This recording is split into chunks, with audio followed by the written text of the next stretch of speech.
बहुत सी बार मसीह लोग हम अपनी जिंदगी में अपनी उम्र में बढ़ते जरूर चले जाते हैं, लेकिन बचकानापन नहीं छूट पाता और आत्मिक तौर से और मानसिक तौर से और सामाजिक तौर से बच्चे ही बने रहते हैं। हमें समझ ही नहीं आता है कहाँ क्या बोलना चाहिए, क्या नहीं बोलना चाहिए, क्या करना चाहिए, क्या नहीं करना। खुदा के भवन में जब आते हैं तो यहाँ पर हमारा कैसा तौर तरीका होना चाहिए। So that is very very essential for us to understand. एक बाइबल का हिस्सा आपके सामने मैं रखना चाहता हूँ, जरूर से मैं चाहूंगा यदि आपके पास आपकी बाइबल है मेरे साथ निकाल लीजिए इब्रानियों की पुस्तक, उसका 5वां अध्याय।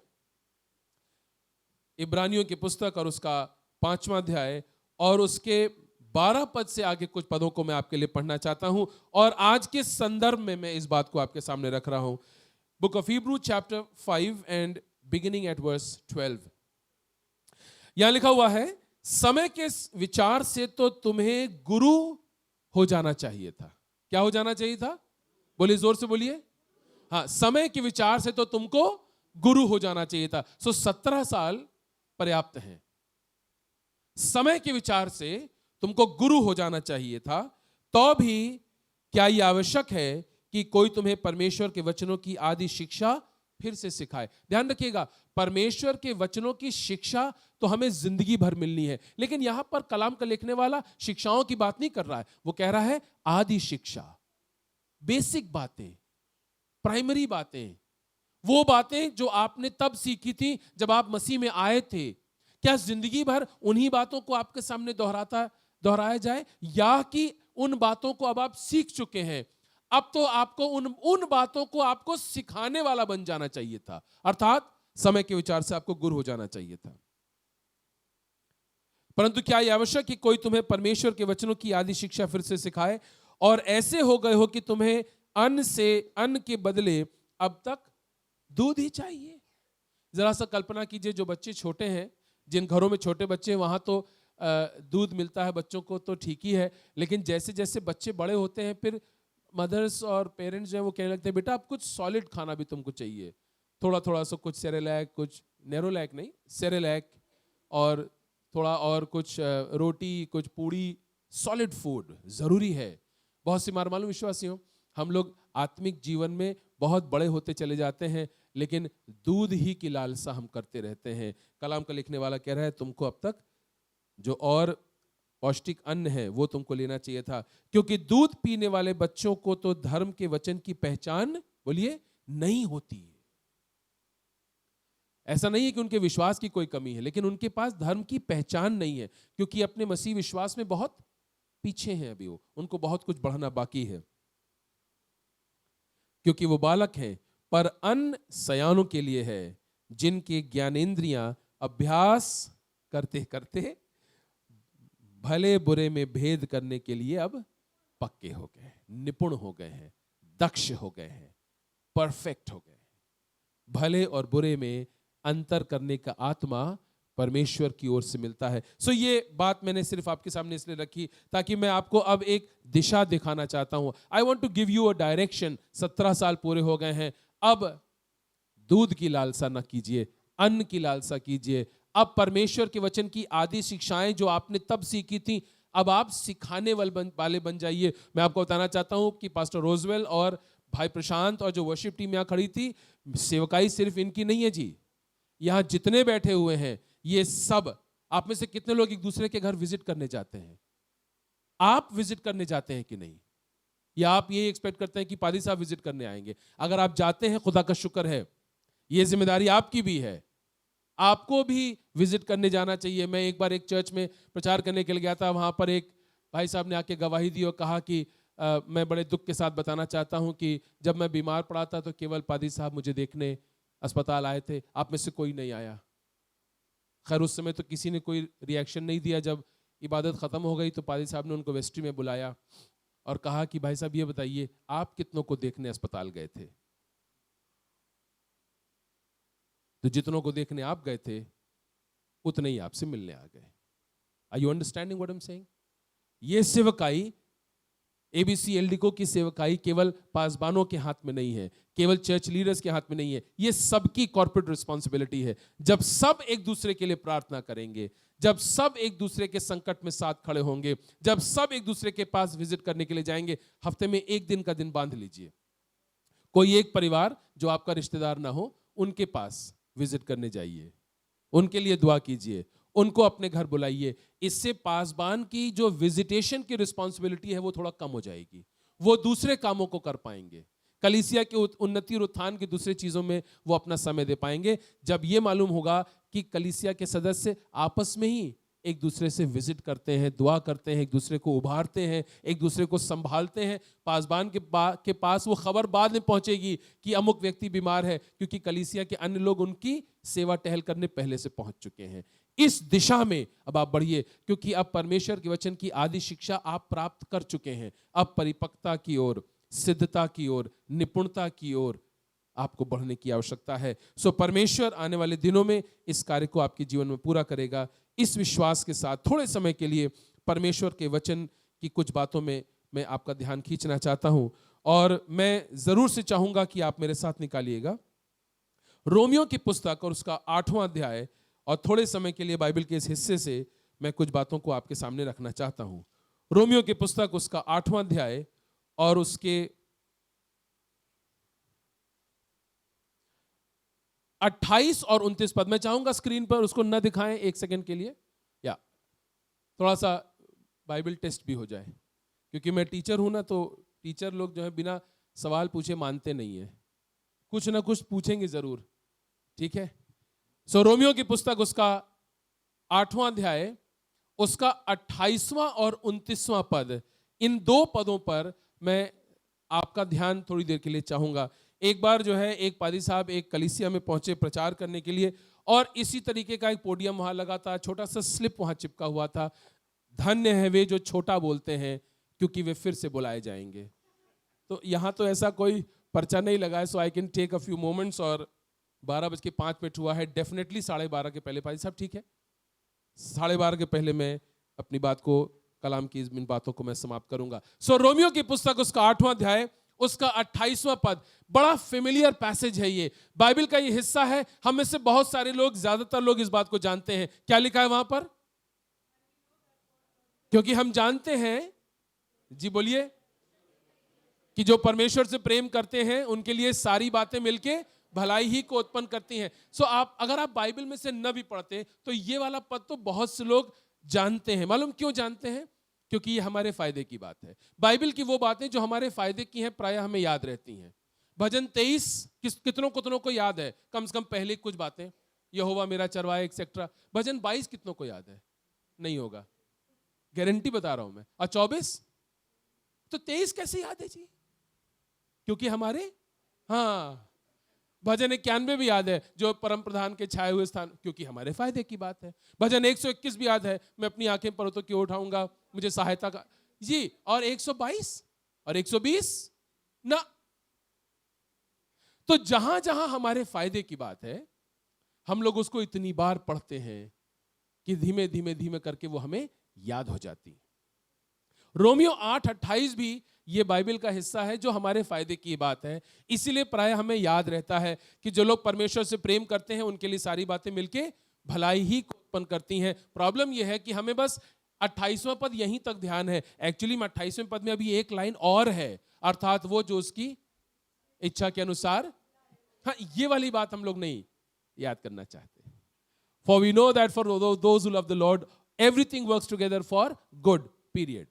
लेकिन इसके बाद भी एक सेंटेंस है, अर्थात वो जो उसकी इच्छा के अनुसार बुलाए हो। इसका मतलब यह है आपके जीवन में सब कुछ अच्छा और भले के लिए तब होगा जब पहली बात आप उससे प्यार करेंगे, दूसरी बात आप उसकी इच्छा के अनुसार बुलाए हुए हैं।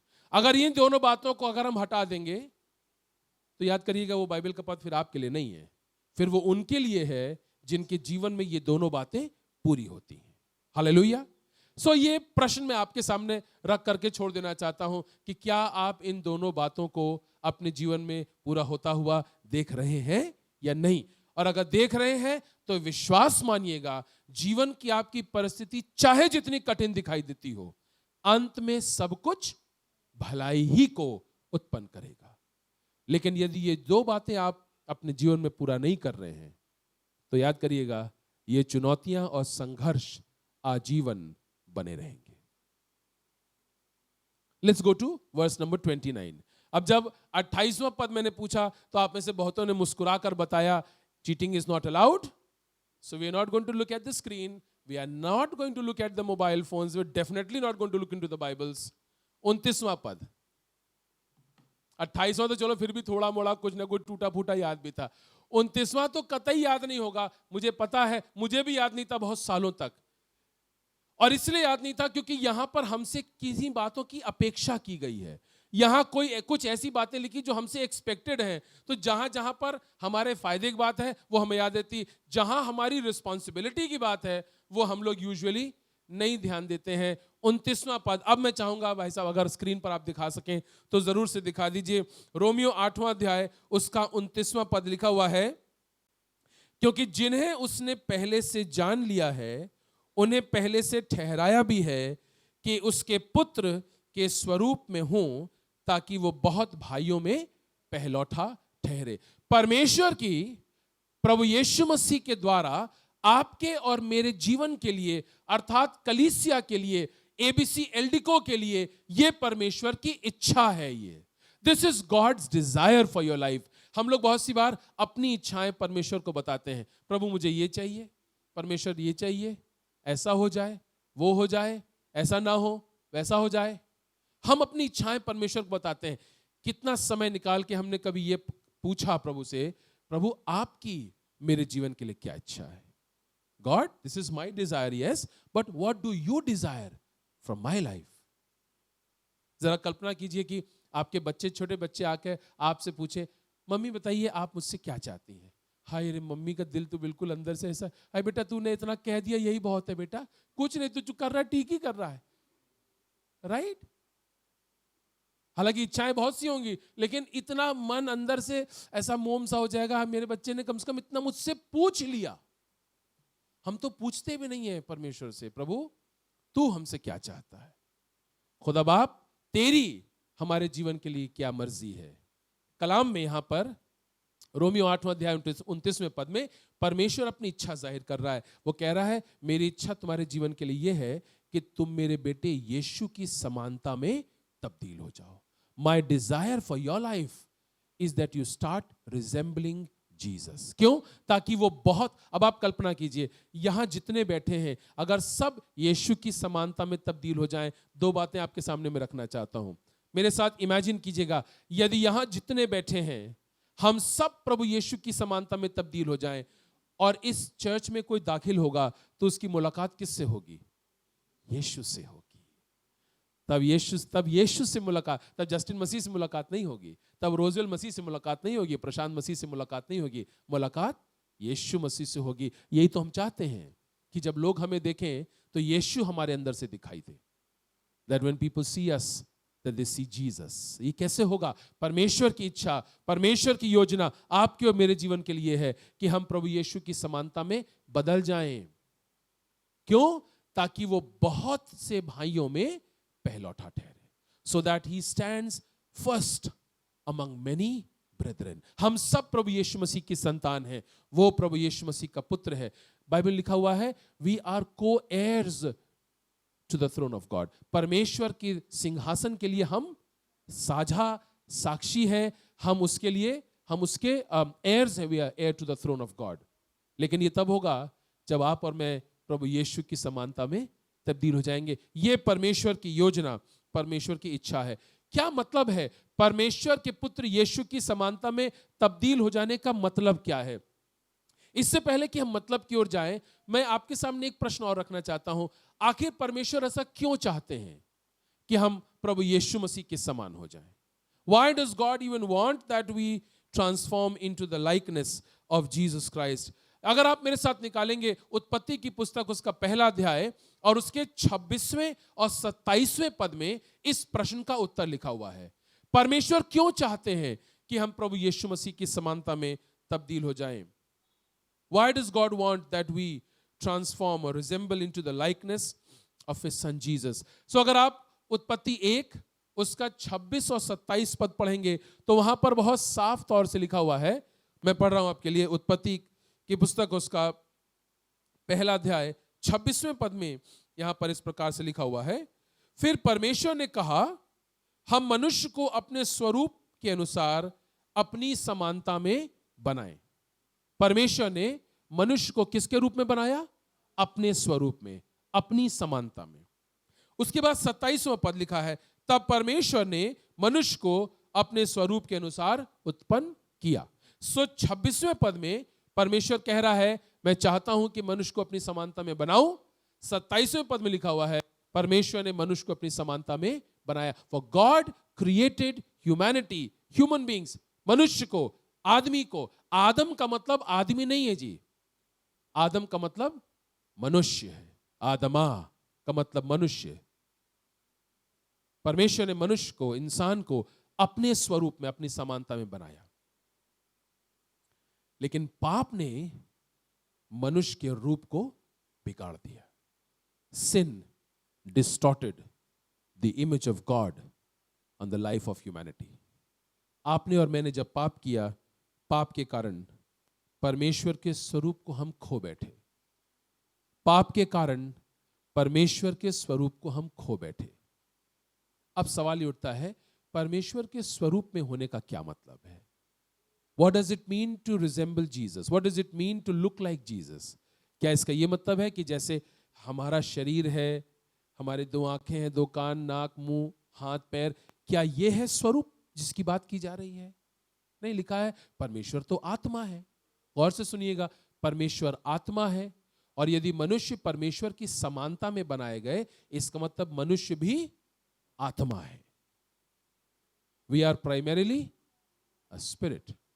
परमेश्वर के स्वरूप में हम बनाए गए हैं। सो हम एक आत्मा है, हमारे पास एक प्राण है, और हम इस देह में निवास करते हैं। We are spirit, we have a soul and we reside within the body. इसीलिए जब इंसान मरता है तो देहांत कहा जाता है, देह का अंत। आत्मा का कोई अंत नहीं होता जी।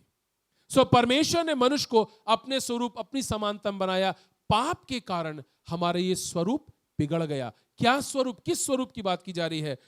परमेश्वर ने जब मनुष्य को अपने स्वरूप में बनाया, अर्थात जो गुण परमेश्वर के हैं, परमेश्वर ने अपने लोगों में उस गुणों को डाल दिया। इस कलीसिया में परमेश्वर ने अपने गुण दिए हैं। किन गुणों की बात यहां पर हो रही है? जैसा परमेश्वर प्यार करता है, वैसा हम भी प्यार करें। Okay, are you listening?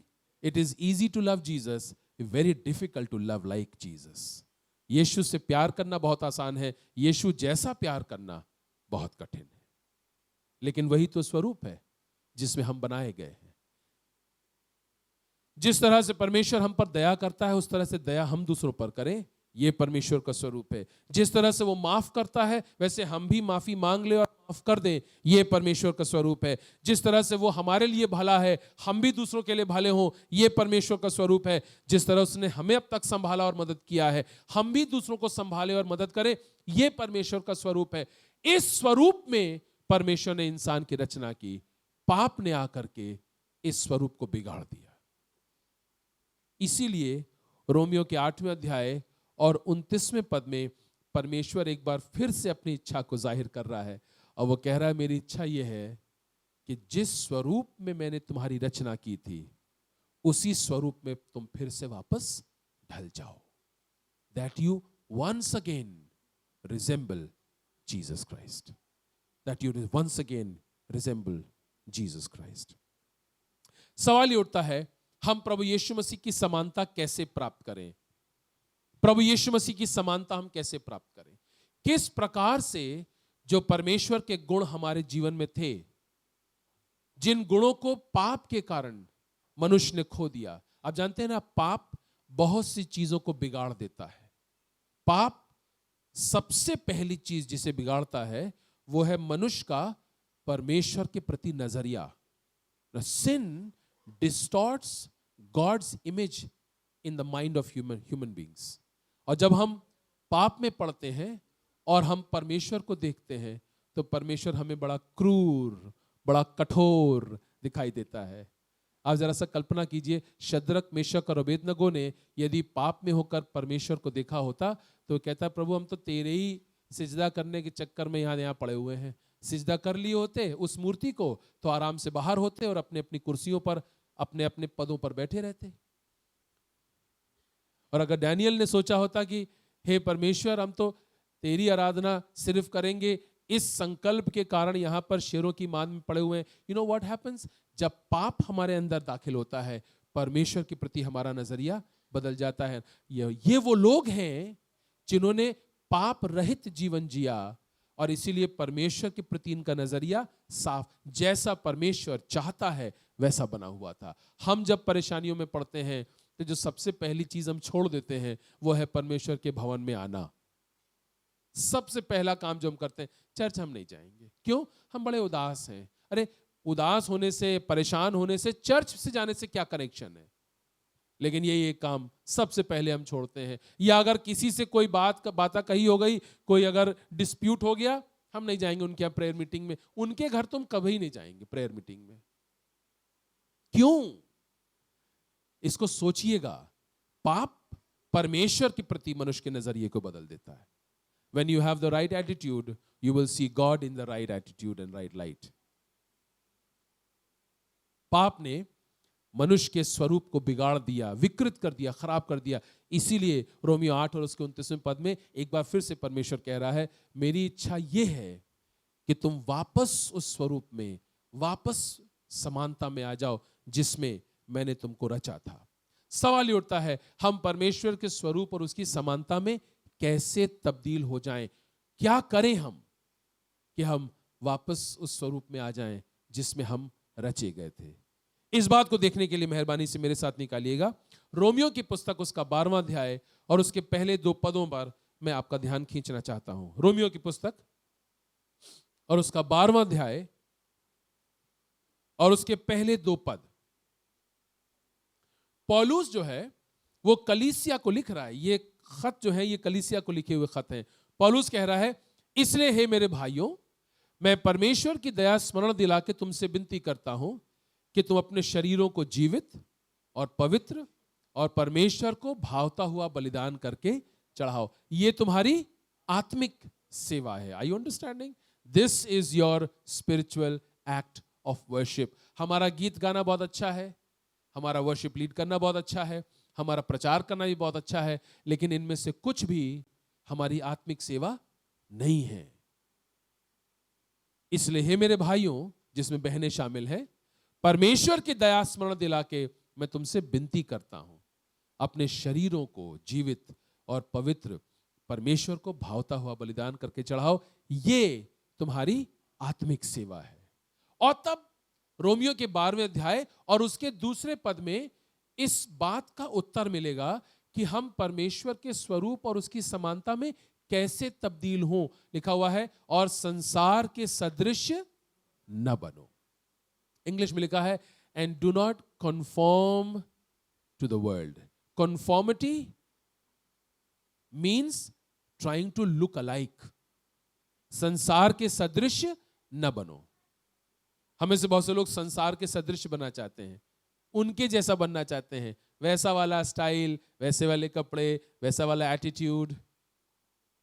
संसार के सदृश न बनो, परंतु तुम्हारी बुद्धि के नए हो जाने से तुम्हारा चाल चलन बदल जाए। आपको मालूम है, हम लोग बहुत सी बार चाल चलन पर फोकस करते हैं। नहीं, फोकस किस पे करिए? बुद्धि पर। तुम्हारी बुद्धि बदलेगी, चाल चलन अपने आप। The change of character is only a byproduct of the change of mind. English में लिखा है, and do not conform to the patterns of the world, but by the renewal of your mind let there be change in your characteristics. तुम्हारे गुणधर्मों में, तुम्हारे शब्दों में, तुम्हारे हाव भाव में, तुम्हारे उठने बैठने में, तुम्हारे चाल चलन में, तुम्हारे एक्शंस में, रिएक्शंस में, सोच में, सब चीजों में परिवर्तन आ जाएगा। लेकिन उसकी शुरुआत कहां होगी? तुम्हारी बुद्धि के नए हो जाने से। Church, are you listening? तुम्हारी बुद्धि के नए हो जाने से चाल चलन में परिवर्तन आएगा। इसीलिए खादिमों, जब हम वचन का प्रचार करें तो चाल चलन पर फोकस मत कीजिए, वो तो अपने आप बदल जाएगा। फोकस करना है बुद्धि के बदल जाने पर। तुम्हारी बुद्धि के नए हो जाने से तुम्हारा चाल चलन बदल जाए। क्यों? ताकि तुम परमेश्वर की, आर यू लिसनिंग, भली और भावती और सिद्ध इच्छा को अनुभव से जान सको। तुम्हारी बुद्धि के नए हो जाने से तुम्हारा चाल चलन बदल जाए, ताकि तुम परमेश्वर की भली भावती और सिद्ध इच्छा को अनुभव से जान सको। इसका मतलब यह है कि जो हमारे जीवन के गुण हैं, यदि हम वैसे प्रेम नहीं कर पा रहे जैसा करना चाहिए, यदि हम वैसे माफ नहीं कर पा रहे जैसे करना चाहिए, यदि हम वैसे संभाल नहीं पा रहे जैसे करना चाहिए, जैसे यदि हम वैसी मदद नहीं कर पा रहे, वैसी प्रार्थना नहीं कर पा रहे, वैसा सहयोग नहीं कर पा रहे, वैसी सेवा नहीं कर पा रहे जैसे हमें करना चाहिए, तो ये तो केवल बाय प्रोडक्ट है। परिवर्तन कहां आना है? बुद्धि के नए हो जाने से। My dear people, pray for the change of mind, the change of actions will follow itself. तुम्हारी बुद्धि के नए हो जाने से तुम्हारा चाल चलन बदल जाए। यदि हम अपने जीवन के गुणों में, यदि हम परमेश्वर की समानता में बढ़ना चाहते हैं, तो परिवर्तन कहां आना है? बुद्धि में, हमारी सोच में, हमारी सोच में। एक बहुत प्रैक्टिकल बात, एक साइकोलॉजिकल बात आपको बताना चाहता हूं। कुछ चीजों को मैं पढ़ रहा था तो वहां पर इसको मैंने देखा और सीखा कि ह्यूमन पर्सनालिटी के 3 भाग होते हैं। There are 3 dimensions of human personality. एक है हमारा मस्तिष्क, जहां से हम सोचते हैं।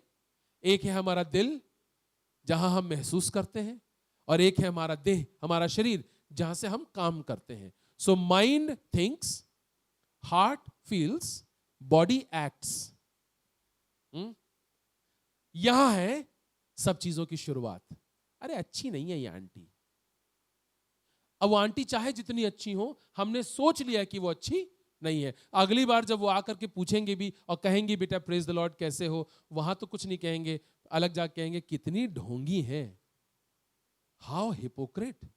और चेहरे से लगता भी नहीं है कि इतना प्लास्टिक स्माइल है। क्यों? क्योंकि हम तो मस्तिष्क में उनके लिए कुछ सोच चुके हैं ना। Please understand, mind controls the heart and heart controls the actions. जैसा सोचेंगे वैसा फील करेंगे, जैसा फील करेंगे वैसा ही एक्ट करेंगे। तो अगर किसी ने किसी को गाली दे दी तो याद करिएगा वो at the spur of the moment नहीं हुआ है। गाली तो केवल एक प्रतिक्रिया है जिसकी शुरुआत एहसासों में हुई थी, जिसकी शुरुआत विचारों में हुई थी। तो कभी गाली वाले, गुस्से वाले विचार आए थे जिन्होंने कठोर और कड़वे एहसास पैदा किए। मौका नहीं मिल रहा था, आज मौका मिल गया। तो जो सोचा था और जो महसूस कर रहे थे, आज सारा कह डाला। इसीलिए पौलुस कह रहा है तुम्हारी, बोलिए ना, बुद्धि, क्योंकि सब चीजों की शुरुआत यही होती है। सब चीजों की शुरुआत यहां होती है। तुम्हारी बुद्धि के नए हो जाने से तुम्हारा चाल चलन बदल जाए। कभी आपने देखा है बड़ा गड़बड़ गड़बड़ लोग मुंह से बोलते हैं और हाथों से काम करते हैं, उनका जीवन बड़ा गड़बड़ होता है, लेकिन जब लोग देखते हैं तो कहते हैं अरे बड़ा खराब मन का व्यक्ति है। अरे मन कहां खराब हुआ? गंदी बात ही तो मुंह से बोली है, तो मन कहां से खराब हो गया? अरे मन ही से तो सब कुछ निकल रहा है। Everything is coming finally out of the heart. So जैसा हम सोचते हैं वैसा एहसास करते हैं, वैसे ही काम करते हैं। याद करिएगा, इसीलिए पौलुस कह रहा है तुम्हारी बुद्धि के नए हो जाने से तुम्हारा चाल चलन बदल जाए।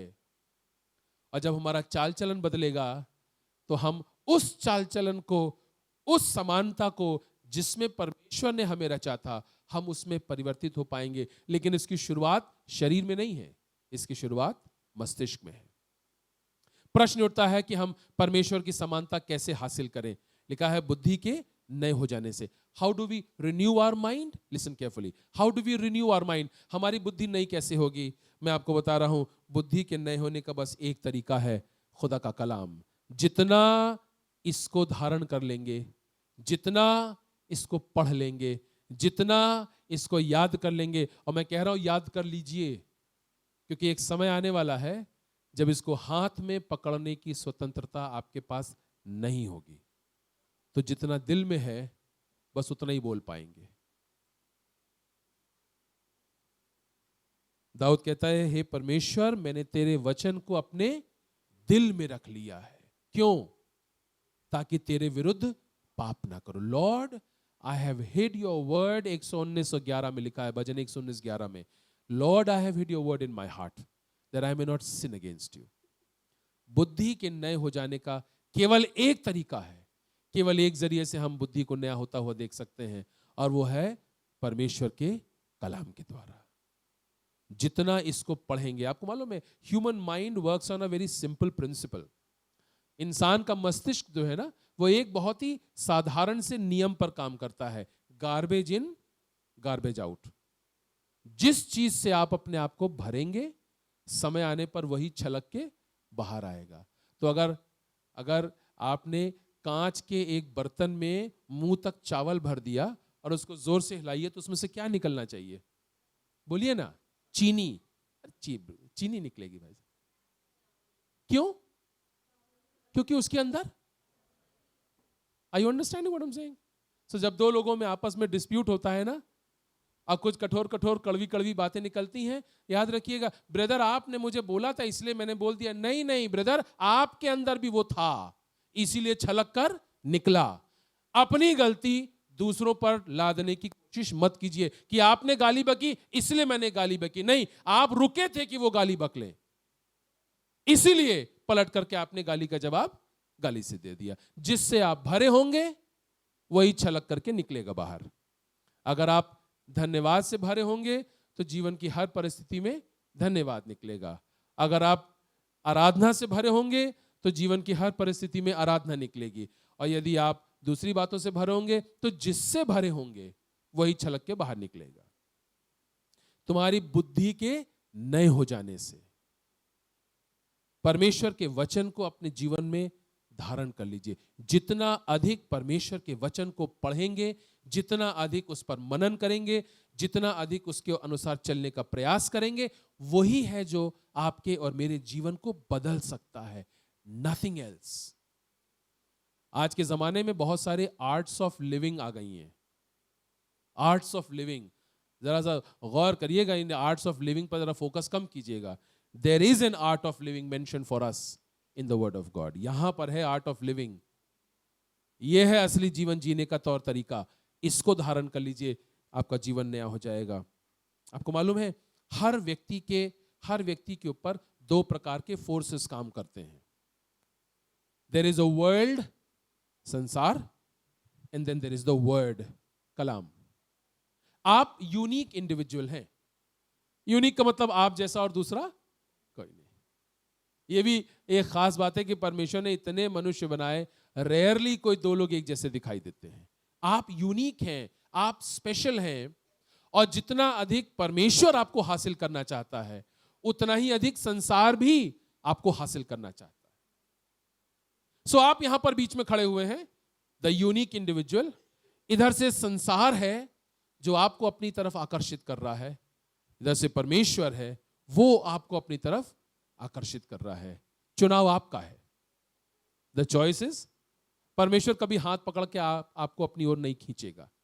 वो तो द्वार पर खड़ा हुआ खटखट आएगा। वो धक्का मार के अंदर भी आ सकता है, लेकिन वो आएगा नहीं, क्योंकि चुनाव उसने आपको दे रखा है। सो अगर हम संसार और संसारिकता द्वारा प्रभावित होंगे तो हम संसार जैसे दिखने लगेंगे। यदि हम परमेश्वर और उसके वचन के द्वारा प्रभावित होंगे तो हम यीशु के द्वारा जैसा दिखने लगेंगे। If you are influenced by the world, you will look like the world. If you are influenced by the word, you will look like Jesus. परमेश्वर चाहते हैं कि आप प्रभु यीशु की तरह दिखने लगे, अर्थात परमेश्वर का वचन और उसके वचन की बातें आपके और मेरे जीवन में परिलक्षित हों, दिखने लगे। हमारे हाव भाव में, हमारे उठने बैठने में, हमारे आचरण में प्रभु की समानता दिखने लगे। और एक आखिरी बात, फिर उसके बाद आज का संदेश में समाप्त कर दूंगा। इस कलाम की शुरुआत से हमने सुना कि परमेश्वर चाहते हैं कि हम यीशु की तरह दिखने लगे। तो पहले हम ये तो पता हो कि यीशु कैसा दिखता है, तब हम उसकी तरह बनने की कोशिश करेंगे। ये आखिरी बात है, how does Jesus look like. अब अगर मैं आपसे पूछूं प्रभु यीशु मसीह कैसा दिखता है, तो वो जो फोटो वाली जो इमेज हमारे एक दिमाग में है ना, प्रभु यीशु मसीह कैसा दिखता है, दैट फिजिकल इमेज, वो हमारे दिमाग में है। लेकिन आपको पता है प्रभु यीशु मसीह कैसा दिखता है, बाइबल में वो बात बहुत साफ तौर से लिखी है। और आप निकाल लीजिएगा मेरे साथ गलतियों की पत्री, उसका 5वां अध्याय। गलतियों की पत्री और उसका 5वां अध्याय मैं चाहूंगा आप मेरे साथ निकाल लीजिए।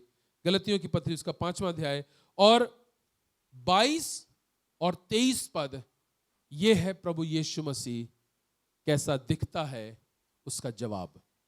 How does Jesus look like is answered in the letter of Paul to Galatians chapter 5 verse 22 and 23। यहां लिखा हुआ है, पर आत्मा का फल, पर आत्मा का फल प्रेम, आनंद, मेल, धीरज, कृपा, भलाई, विश्वास, नम्रता और संयम। जरा सा एक बार फिर से 22वें पद की शुरुआत पढ़िएगा। लिखा है, पर आत्मा का फल। कितने फल है ये? एक। ये आत्मा के 9 फल नहीं है जी, आत्मा का फल है, आत्मा के फल नहीं है। व्याकरण समझ रहे हैं ना? The fruit, not the fruits, the fruit of the spirit. आत्मा का फल अर्थात ये एक फल है। ये एक फल हमारे जीवन के अलग अलग क्षेत्रों में दिखाई देता है। और आप देख लीजिए यहां पर 9 अलग अलग प्रकार से यही एक फल दिखाई देता है। आत्मा का फल क्या है जी? प्रेम है, आनंद है, मेल है, धीरज है, कृपा है, भलाई है, विश्वास है, नम्रता है, संयम है। These are 9 different ways in which the fruit of the Spirit gets manifested in the lives of the believers of Lord Jesus Christ। जो लोग प्रभु यीशु पर विश्वास करते हैं उनके जीवन में ये एक आत्मा का फल है, अलग अलग तरह से। अर्थात जिसको प्रेम की आवश्यकता है उसको हम प्रेम देंगे, जिसको आनंद की आवश्यकता है उसको आनंद देंगे, जिसको धीरज की आवश्यकता है धीरज देंगे, जिसको सहनशीलता की आवश्यकता है सहनशीलता देंगे, जिसको विश्वास की आवश्यकता है उसका विश्वास को बढ़ाएंगे। यह है प्रभु यीशु मसीह के गुण। और परमेश्वर चाहता है कि ये गुण हमारे अंदर आ जाए। अर्थात हमारे जीवन में भी प्रेम हो, आनंद हो, मेल हो, धीरज हो, कृपा हो, भलाई हो, विश्वास हो, नम्रता और संयम। यह है प्रभु यीशु मसीह का स्वरूप जिसमें आप और मैं रचे गए हैं। अब ये सवाल आपके सामने मैं छोड़ करके और आज के संदेश को समाप्त करना चाहता हूं। क्या प्रभु यीशु मसीह की ये गुण हमारे जीवन में दूसरों को दिख रहे हैं कि नहीं? आप मत बोलिए ब्रदर मैं तो बहुत लविंग हूं। नहीं नहीं, आप थोड़ी बोल सकते हैं ये बात। ये तो सामने वाला बताएगा ना आप लविंग है कि नहीं है। अरे मैं तो सबको माफ कर देती हूं। रियली? अपने हस्बैंड से पूछ लीजिए एक बार, वो बताएंगे। Others, my dear people, listen. लोग आपके जीवन में इस फल के प्रभाव को देखेंगे। आपको कहने की आवश्यकता नहीं है। People will see. लोग देखेंगे कि आप प्रभु यीशु की समानता में हैं या नहीं है। परमेश्वर की इच्छा आपके मेरे जीवन के लिए है। ABCLD को परमेश्वर की इच्छा आपके जीवन के लिए यह है कि अब जो 17 साल पूरे हो गए हैं, खुदा का शुक्र है, अब दूध पीने का समय समाप्त हो चुका है। अब पौष्टिक आहार, परमेश्वर के वचन की गहरी बातें, प्रभु यीशु मसीह की समानता और उसके गुण अब हमारे जीवन से दिखाई दें। न सिर्फ कलीसिया के लोगों को, परिवार के लोगों को, समाज के लोगों को, assembly believers church in India at large के लोगों को, जिन जगहों पर आप काम करते हैं वहां पर लोगों को। जब लोग आपको देखेंगे तभी मत्ती 5:16 में लिखा है, लोग तुम्हारे भले कामों को, हम लोग भले कामों की चर्चा बहुत करते हैं, लोग देख कम पाते हैं। लोग तुम्हारे भले कामों को देखकर, ये है वो भले काम, प्रेम, आनंद, मेल, धीरज, कृपा, भलाई, विश्वास, नम्रता और संयम। परमेश्वर हमारी सहायता करे ताकि हम प्रभु यीशु मसीह की समानता में तब्दील होते चले जाएं। आइए दुआ करेंगे।